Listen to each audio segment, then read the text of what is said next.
Salve, salve, torcida vascaína, voltamos com o nosso canal Vamos Vasco.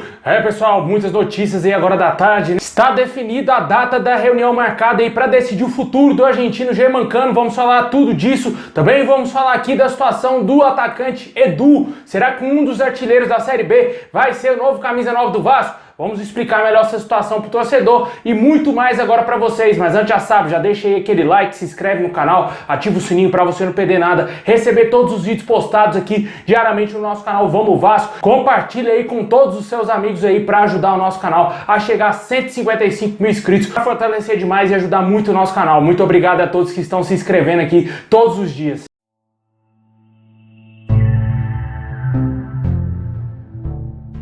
Bom, pessoal, o Vasco tenta resolver aí nessa semana a situação do argentino Germancano, com o contrato se encerrando no próximo dia 31 de dezembro. O jogador ficará livre no mercado após o término de contrato com o Vasco, inclusive já pode assinar um pré-contrato com qualquer outra equipe. A gente que já vem falando em alguns dias que o jogador teve sondagem de vários clubes, 6 clubes dos que estão na Série A, só na semana passada buscaram informações aí do Germancano para tentar contratar o jogador.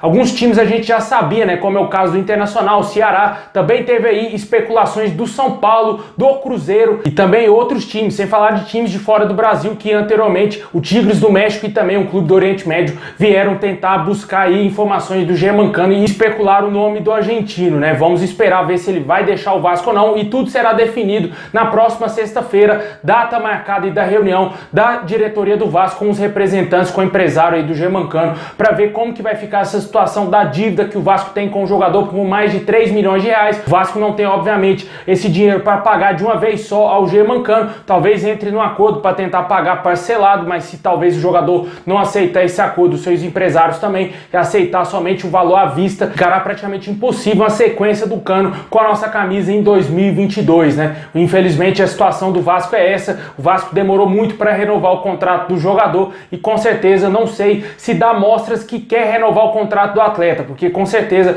muitos queriam que o Germancano permanecesse no Vasco. Tem uns que já estão olhando meio torto pro Germancano pelos pênaltis perdidos, pela seca de gols nos últimos jogos, né? E também as péssimas partidas que ele andou fazendo com a camisa do Vasco. O torcedor já está se perguntando se vale a pena ou não o Germancano continuar para a próxima temporada. Fato é de que tudo será decidido na sexta-feira. Deixe aí nos comentários se te agrada aí a permanência do Germancano, se você acha que ele irá sair do Vasco, se você quer que ele deixe o nosso clube. Outros jogadores também deverão deixar o Vasco. Há informações que todos os jogadores do elenco do Vasco, incluindo os que já têm contrato até 2022, podem deixar o clube, de acordo com algumas informações. O presidente Jorge Salgado quer realmente fazer um limpa no futebol do Vasco, uma limpeza, e pode ser que tenhamos aí muitas saídas nos próximos dias. Mas o problema é que o Vasco não anuncia logo seu diretor de futebol e o treinador deverá ser o Zé Ricardo, juntamente com o CEO de futebol, que vai ser aí o Ricardo Gomes.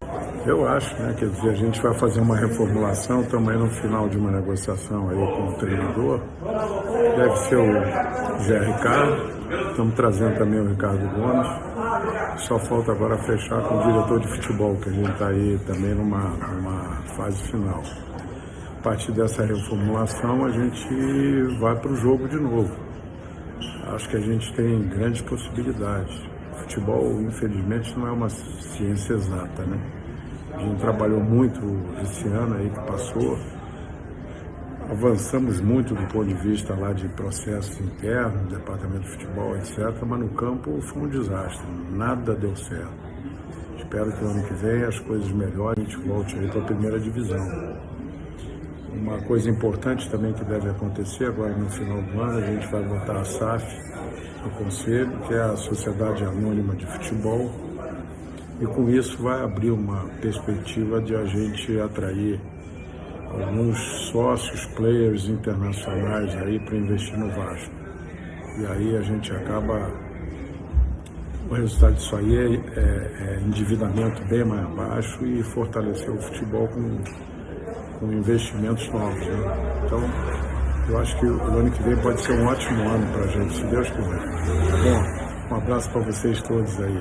Valeu. Inicialmente tinha informações que ele seria um coordenador técnico um nível acima do treinador, mas parece que ele vai chegar para ser um CEO do futebol do Vasco e vamos esperar aí ver como que vai ficar essa situação e deverá ser anunciado nos próximos dias esses dois profissionais. Como diz o Jorge Salgado, também já está encaminhado uma contratação de um diretor de futebol que não é o Alexandre Matos. O Alexandre Matos confirmou que conversou com o presidente Jorge Salgado, mas que não teve avanço, mas que ele já estava em negociações com outro clube e esse clube obviamente é o Cruzeiro. Ele deverá fechar com o Clube Mineiro para a próxima temporada. E o profissional que virá para o Vasco ninguém sabe, porque o Anderson Barros, o nome que estava mais próximo de fechar com o nosso clube, deverá seguir no Palmeiras após o título da Copa Libertadores e com certeza não deverá sair do Verdão para vir para o Vasco, né? Eu acho que ele não seria louco o suficiente para fazer isso. Deixe aí nos comentários o que você acha dessa situação envolvendo tudo o futebol do Vasco também.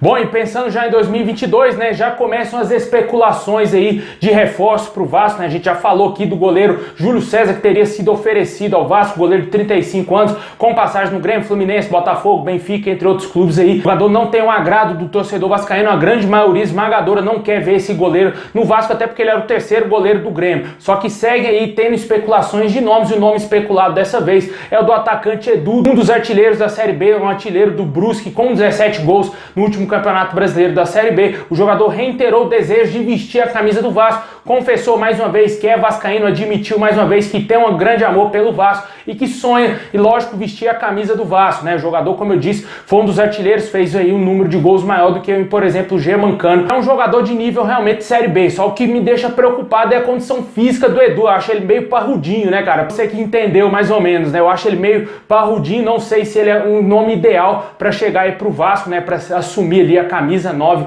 porque parece que o Vasco não irá renovar com o Daniel Amorim, porque ele sequer foi relacionado pro último jogo, aquela vergonha, porque o Vasco perdeu 3-0 contra o Londrina, e dá mostras que o Vasco não irá renovar com o atacante que pertence a Tombense, que vai disputar aí o Campeonato Brasileiro da Série B o ano que vem, e possivelmente o Daniel Amorim deverá retornar ao Clube Mineiro, e o Vasco ir atrás de um novo centroavante para ficar no banco de reservas, porque a base do Vasco parece que não tem centroavante, tanto que o 9, o camisa 9 do Vasco é o Laranjeira, que não é o centroavante, ele é um jogador mais de lado de campo, meio pro meio campo, nem eu sei mais ou menos qual a posição que o Laranjeira joga, mas ele não é centroavante, ele veste a camisa 9 do Vasco hoje. Eu acho que seria interessante o Vasco ir ao mercado buscar nomes possíveis, interessantes para ajudar o Vasco na Série B. Não adianta a gente aqui exigir que o Vasco contrate jogador de peso, porque não vai vir esse tipo de jogador. Eu acho que vai vir jogador mais ou menos do nível aí do Edu, um pouquinho melhor do que ele. Eu acho que vai ser mais ou menos nessa faixa aí de jogadores que vão vir pro Vasco. A gente até falou de alguns jogadores que foram especulados no Vasco do interior de São Paulo, por exemplo, Bruno Sávio, atacante do Guarani, um jogador interessante. Acho que seria bom pro Vasco trazer esse tipo de jogador que se destacou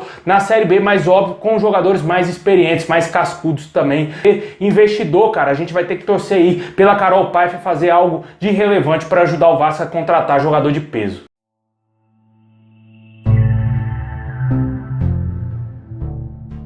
Bom, pessoal, é isso aí. Muito obrigado a todos vocês. Deixa o like, se inscreve no canal, ativa o sininho para você não perder nada, receber todos os vídeos postados aqui do nosso canal Vamos Vasco. Muito obrigado, tamo junto, boa noite a todos vocês e é nóis.